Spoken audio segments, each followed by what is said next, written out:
ஆக்களை தெரியுமല്ലോ. சரி. கிளிநொச்சியில் வாள்வெட்டு தாக்குதலுக்கு இலக்காகி உயிரிழந்த இளைஞன் இறுதியாக சொன்ன வார்த்தைகள் காணொலியாக பதிவு செய்யப்பட்ட நிலையில் தற்பொழுது அது வெளிவந்திருக்கிறது. அதிலே அந்த இளைஞன் குறிப்பிட்ட விடயங்கள் என்ன, அதனை தாண்டி அந்த இளைஞனுக்கு நடந்த சம்பவம் தொடர்பாக இதிலே விரிவாக பார்க்கலாம். கிளிநொச்சியில் ஒரு சம்பவம் ஒன்று கடந்த 31ஆம் தேதி பதிவாகியிருந்தது. கிளிநொச்சி பூநகரி போலீஸ் பிரிவுக்குட்பட்ட பூநகரி தம்பிராய் எனப்படுகின்ற பகுதியில் கடந்த 31ஆம் தேதி மாலை வேளையிலே ஒரு வாள்வெட்டு சம்பவம் ஒன்று பதிவாகியிருந்தது. மோட்டார் சைக்கிளில் சென்று கொண்டிருந்த இளைஞன் மீது இவ்வாறு வாள்வெட்டு தாக்குதல் மேற்கொள்ளப்பட்டிருந்த நிலையில் குறித்த 28 வயதுடைய பிரணவன் எனப்படுகின்ற இளைஞன் அந்த இடத்திலேயே உயிரிழந்ததாக தெரிவிக்கப்பட்டிருந்தது. இந்த நிலையில் அது தொடர்பான விசாரணைகள் தற்பொழுது மேற்கொள்ளப்பட்டு வருகின்றது. இனம் தெரியாத நபர்கள் அவர் மீது வாள்வெட்டு தாக்குதல் மேற்கொண்டதாக அப்போது செய்திகள் வெளியாகியிருந்தது. இவ்வாறான சூழ்நிலையில் தான் தற்பொழுது ஒரு காணொளி கிடைக்கப்பட்டிருக்கிறது. அதாவது கடந்த 31ஆம் தேதி மாலை வேளை அவர் வாள்வெட்டுக்கு இலக்காகி காயமடைந்த நிலையிலே நிலத்திலே விழுந்து கிடக்கின்றார். அந்த சந்தர்ப்பத்தில் அந்த இடத்திற்கு சிலர் சென்றிருந்தார்கள். அந்த இளைஞனுக்கான முதலுதவியை செய்திருந்தார்கள். அதேவேளை அப்போது நோயாளர் காவு வண்டியையும் அழைத்திருந்தார்கள். அந்த சந்தர்ப்பத்தில் சிலர் முதலுதவி செய்து கொண்டிருக்கின்ற போது ஒருவர் அவரின் நிலையை காணொலியாக பதிவு செய்து கொண்டிருந்தார். அப்போது இந்த சம்பவம் தொடர்பாக அவரிடம் கேட்டார்கள். அப்போது உங்களை யார் வெட்டியது என்று தெரியுமா என்று கேட்டபோது வெட்டியவர்கள் யார் என்று எனக்கு தெரியும் என்று அந்த இளைஞன் வாள்வெட்டு தாக்குதலுக்கு இலக்கான நிலையில் அதிலே தெரிவித்திருக்கின்றார். அது தொடர்பான காணொலி தற்பொழுது வெளியாகி இருக்கின்றது. அதை தவிர காணொலியில் பல விடயங்கள் பதிவாகி இருக்கின்றது.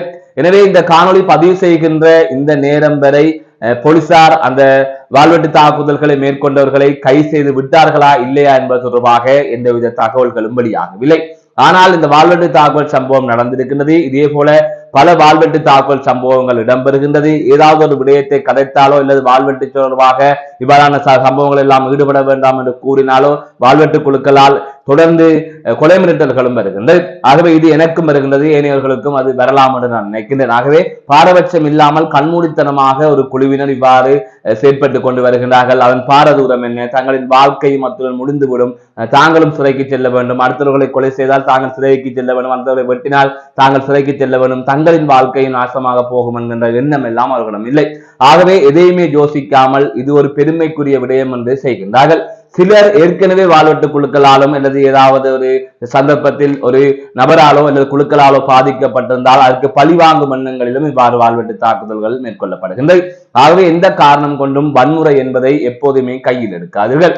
தற்பொழுது சகிப்புத்தன்மை ஒவ்வொருவருக்கும் குறைவாக இருக்கின்றது. அதன் எதிரொலியாக இவ்வாறான சம்பவங்கள் எல்லாம் எமது சமூகத்திலே இடம்பெற்றுக் கொண்டிருக்கின்றது. எனவே எதற்கும் இவ்வாறு வன்முறை என்பது எந்த விதத்திலுமே தீர்வாகாது. அது இருவரையுமே பாதிப்புக்குள்ளாக்கும். நாங்கள் ஒருவரை கொலை செய்தால் அது கொலை செய்யப்பட்டவருக்கும் அவரது குடும்பத்திற்கும் பாதிப்பு, அதே போல ஒரு நபரை கொலை செய்தவர்களுக்கும் அவர்களுக்கும் அவர்களது குடும்பங்களுக்கும் பாதிப்பு. ஆகவே இரண்டு தரப்புக்குமே பாதிப்பு. எனவே ஒரு விடயத்தை தெளிவாக புரிந்து கொள்ளுங்கள். இந்த பகை எண்ணம், பழிவாங்கும் எண்ணம், அதை விட இவ்வாறான அடுத்தவர்களை துன்பப்படுத்துகின்ற ஒரு வேலையிலே ஈடுபடாதீர்கள். அது உங்கள் வாழ்க்கையும் உங்கள் குடும்ப வாழ்க்கையும் உங்களை சார்ந்தவர்களின் வாழ்க்கையும் சீரழித்துவிடும். அதற்கு பிறகு நின்று யோசித்து எதையுமே மாற்ற முடியாது என்பதை புரிந்து கொள்ளுங்கள்.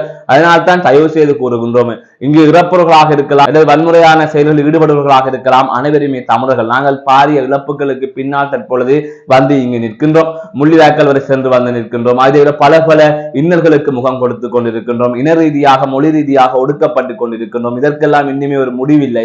இவ்வாறெல்லாம் நாங்கள் வேறொருக்கு அடிமையாகி கொண்டிருக்கின்றோம், வேறொரு இனத்திற்கு அடிமையாகி கொண்டிருக்கின்றோம், அடிமையாக தொடர்ந்து இருக்கின்றோம். இப்படி இருக்கின்ற போது எங்களுக்குள்ளே நாங்கள் இவ்வாறு அடிபட்டு கொண்டு இவ்வாறு ஒருவர் சாவது மற்றவர் சிறை செல்வது என்று இப்படியே இந்த இளைஞர் சமுதாயம் சீரழிந்து போகின்றது. எனவே இளைஞர் சமுதாயம் சில விடயங்கள் தொடர்பாக ஆராய்ந்து விழித்துக் கொள்ள வேண்டும், சமூகத்துக்கு நலன் சார்ந்த செயற்பாடுகளை மேற்கொள்ள வேண்டும்.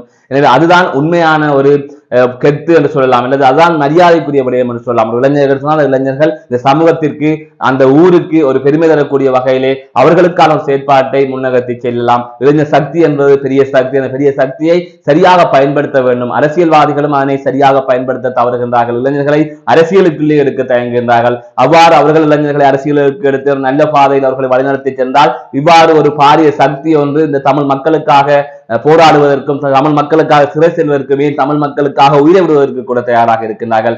ஆனால் அரசியல் தலைவர்களும் சுயநலமாக இருப்பதால் இந்த இளைஞர்களை யார் சரியான வழியில் கொண்டு செல்வது என்கின்ற ஒரு கேள்வியும் இருக்கின்றது. ஆகவே இளைஞர் சக்தி தற்பொழுது வீண்விரயமாக கொண்டிருக்கிறது. இதனை மாற்ற யார்தான் வருவார் என்கின்ற கேள்விதான் இதிலே இருக்கின்றது. மீண்டும் ஒரு காணொலி சந்திக்கின்றேன். நான் நடராஜ் அஜயகாந்த். முதலீடு செய்வதற்காக நீதிமன்றத்திலே குறிப்பிடப்பட்டது.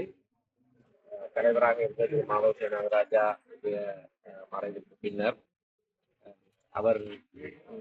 அவர் சார்பாக அவருக்கு பதிலாக புதிய தலைவர் நியமிக்கப்பட்ட காரணத்தினாலே அவரை இந்த வழக்கிலே முதலாவது எதிராளியாக பதிலீடு செய்வதற்கென்று இந்த வழக்கிற்கு கூறப்பட்டுள்ளது. அதற்கான ஆவணங்களை வழக்காளி மன்றிலே சமர்ப்பித்திருக்கிறார். அவருக்கு, அதாவது புதிய தலைவர் அவர்களுக்கு இந்த வழக்கு சம்பந்தமான அறிவித்தல் கொடுத்து செப்டம்பர் 1ஆம் தேதி அவர் நீதிமன்றத்துக்கு தன்னுடைய பதிலியை சமர்ப்பிக்க வேண்டும் என்று உத்தரவிடப்பட்டுள்ளது. இந்த இடைவெளியிலே சில நாட்களுக்கு முன்னர் பரமானந்தம் சுப்பிரமணியம் பரமானந்தம் என்கின்ற பெயருடைய ஒருவர் தான் கட்சி உறுப்பினர் என்றும் இந்த வழக்கிலே தன்னை இடைபூணராக சேர்த்து கொள்ளும்படியாகவும் ஒரு விண்ணப்பம் செய்திருக்கிறார். இந்த வழக்கு சென்ற வருடம் பிப்ரவரி மாதத்திலே தாக்கல் செய்யப்பட்டு யாராவது வழக்கிலே அக்கறை உள்ளவர்கள் அப்படியாக வழக்கிலே இணைந்து கொள்வதானால் 2024ஆம் ஆண்டு பிப்ரவரி 29ஆம் தேதிக்கு முன்னதாக மன்றுக்கு வர வேண்டும் என்று பத்திரிகைகளிலே அறிவித்தலும் பிரசுரிக்கப்பட்டுள்ளது. அப்படி இருக்க 1.5 வருடம் கழிந்து இப்பொழுது இவர் தன்னை இடைபுகுனராக சேர்த்துக் கொள்ள வேண்டும் என்று விண்ணப்பித்திருக்கிற காரணத்தினாலே நாங்கள் பலர் அதற்கு எங்களுடைய எதிர்ப்பை தெரிவித்தோம். சில எதிராளிகள் ஆஜராகிற ஜனாதிபதி சட்டத்தரணி தனக்கு எந்த எதிர்ப்பும் இல்லை, அவரை சேர்த்துக் கொள்ளப்படலாம் என்று சொல்லியிருக்கிறார். அதாவது திரு ஸ்ரீதரன், திரு கோதாசன், திரு யோகேஸ்வரன் சார்பிலே ஆஜராகிற சட்டத்தரணி அப்படியாக இந்த நேரத்திலேயும் அவர் சேர்த்துக் கொள்ளப்படுவதிலே தங்களுக்கு ஆட்சேபனை இல்லை என்று சொல்லியிருக்கிறார்கள். அந்த சுப்பிரமணியம் பரமானந்தம் என்பவர் தன்னுடைய மனுவிலே இந்த வழக்கு இழுபட்டு கொண்டு போகிற காரணத்தினாலே, காலம் போய்கொண்டிருக்கிற காரணத்தினாலே தான் தன்னை இணைத்துக் கொள்ளும்படியாக தன்னுடைய மனுவின் 9ஆம் 10ஆம் பந்திகளிலே சொல்லியிருக்கிறார். ஆகவே அதை மேற்கோள் காட்டி நாங்கள் ஆட்சேபனை தெரிவித்தோம். அவரை சேர்த்துக் கொள்வதா இல்லையா என்ற விசாரணையே இன்னும் ஒரு வருடம் ஈடுபடும். ஆகவே இது வழக்கை இழுத்தடிப்பதற்கான ஒரு முயற்சி. அந்த இடைபுகுனரை சேர்த்துக் கொள்வதற்கு அனுமதிக்க கூடாது என்று நாங்கள் சொன்ன காரணத்தினாலே எங்களுடைய ஆட்சேபனைக்காக செப்டம்பர் 1ஆம் தேதிக்கு வழக்கு தவணையிடப்பட்டுள்ளது. அன்றைய தினம்தான் திரு சி.வி.கே. சிவஞானமும் நீதிமன்றத்திலே தன்னுடைய பதவியை அணைக்க வேண்டியதாக இருக்கிறது.